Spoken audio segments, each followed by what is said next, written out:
Hello my dear student. तो ये अब सेकंड पार्ट हमारा स्टार्ट हो रहा है, डेवलपमेंट एंड रिसोर्सेज। ठीक है, ये भी आपका किसका है? रिसोर्स एंड डेवलपमेंट चैप्टर, जो आपका ज्योग्राफी का फर्स्ट चैप्टर है, उसी का ये पार्ट टू एक तरीके से, जिसमें हम थोड़ा सा हम बात करने वाले हैं डेवलपमेंट ऑफ रिसोर्सेज के बारे में। किसके बारे में? डेवलपमेंट ऑफ रिसोर्सेज के बारे में। ठीक, तो देखो, डेवलपमेंट ऑफ रिसोर्सेज का रीजन आप समझो थोड़ा सा, कि जो रिसोर्सेज, चलो हमने यूज तो किया, ठीक है भैया, हमें यूज करना था, और रिसोर्सेज हमने बात कर ली, रिसोर्सेज किसे कहा जाता है। बट एक्चुअली बात आती है कि रिसोर्सेज जनरली क्या है, ह्यूमन सर्वाइवल के लिए वाइटल है, मतलब सीरीज बहुत इंपॉर्टेंट है, और हमारी क्वालिटी ऑफ लाइफ को भी बहुत ज्यादा ये इंप्रूव करते हैं। अब मान लो कि जब इसको हमने एक तरीके से क्या माना कि फ्री गिफ्ट जो हमें नेचर ने दिया है, क्या दिया है? फ्री गिफ्ट, जिसे हमें नेचर ने दिया हुआ है। अब इसका जो रिजल्ट हुआ कि ह्यूमन बीइंग क्या करने लगा, indiscriminately, and this had lead to be following major problems. मतलब उसका यूज जो हो गया ना, वो एक्सटेंसिव वे में करने लगा। किस वे में? एक्सटेंसिव वे में, सीधे एक्सेस वे में यूज करने लगा। और जब एक्सेस वे में यूज आप करने लगते हो, ठीक है, तो उससे क्या होगा, कुछ प्रॉब्लम्स क्रिएट हो। कैसे प्रॉब्लम्स क्रिएट हो, उस पर ध्यान देते हैं। पहला प्रॉब्लम ये क्रिएट हुआ कि depletion of resources for satisfying the greed of few individual. देखो, रिसोर्सेज का डिप्लेशन होना शुरू होगा। डिप्लेशन मतलब रिसोर्सेज में कमी आना शुरू होगी। ठीक है, जैसे आपका नॉन रेन्यूएबल रिसोर्सेज है, non renewable resources like fossil fuels, minerals, है ना। ये इस तरह के जो रिसोर्सेस है, जो कि आपका नॉन रेन्यूएबल है, जिसको रेन्यू करने में बहुत ज्यादा टाइम लगता है, वो क्या है, कुछ लोगों की ग्रीड को सेटिस्फाई करने के लिए यूज होना जब शुरू हुआ, तो डिप्लेशन होना शुरू हो गया, मतलब उसमें गिरावट आना शुरू हो गई।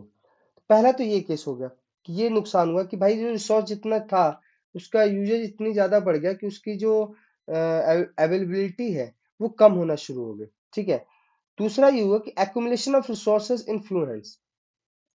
जो एक्यूमुलेशन ऑफ रिसोर्सेज, यानी जो डेवलप्ड कंट्री थी उनके कंट्रोल में ये चला गया। ठीक है, जो रिसोर्सेज था वो किसके कंट्रोल में चला गया? कुछ डेवलप्ड कंट्री के कंट्रोल में ही चल गया, जिसकी वजह से जो अदर डेवलपिंग कंट्री थी, जो अंडर डेवलप्ड कंट्री थी, वो उसका बेनिफिट नहीं उठा पा रहे थे।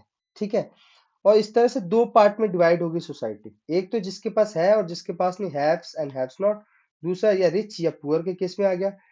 और इनडिस्क्रिमिनेट एक्सप्लॉइटेशन ऑफ रिसोर्सेज, तीसरा ये केस हुआ कि जब एक्सप्लॉइटेशन ऑफ रिसोर्सेज इनडिस्क्रिमिनेट वे में होने लगा, मतलब लाइक कोई भेदभाव नहीं, लाइक पूरी तरीके से यूज करते जाओ।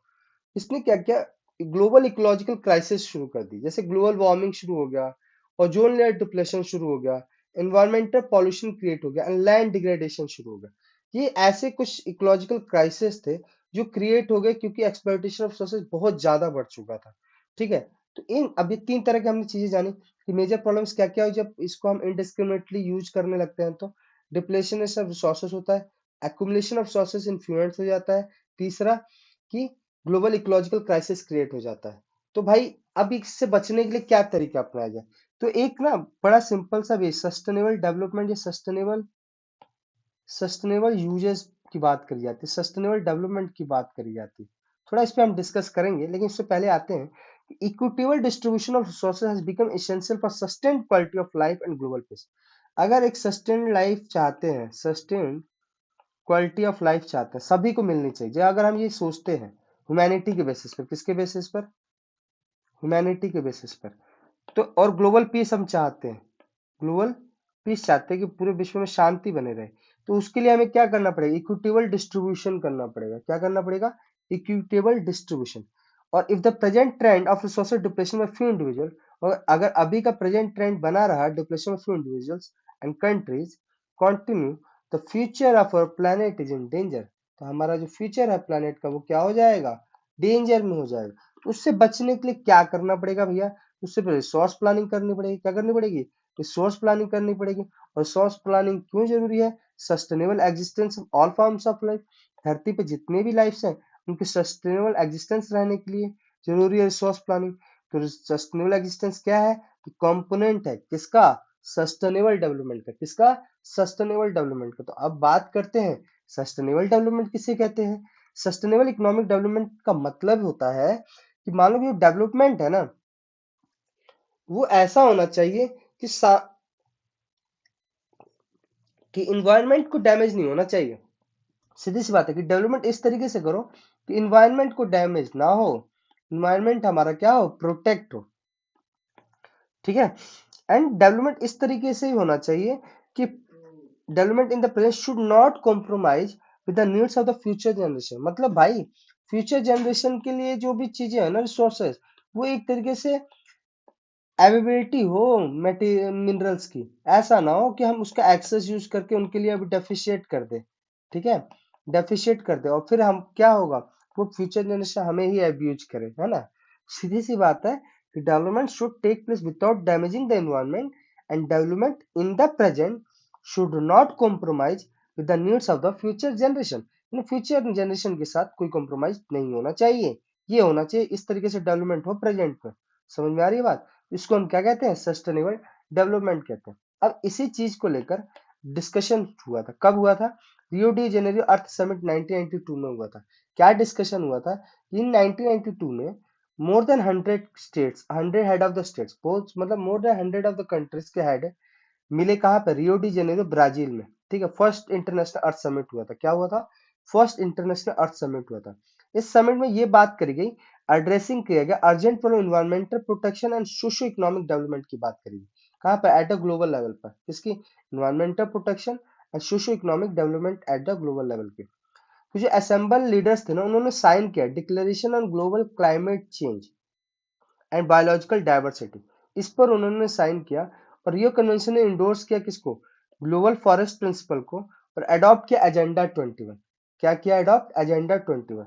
जो एजेंडा 21 था वो किस लिए, जिस दोनों यानी ग्लोबल फॉरेस्ट प्रिंसिपल और एजेंडा 21, ये इस अडॉप्ट किया गया for achieving sustainable development in the 21st century.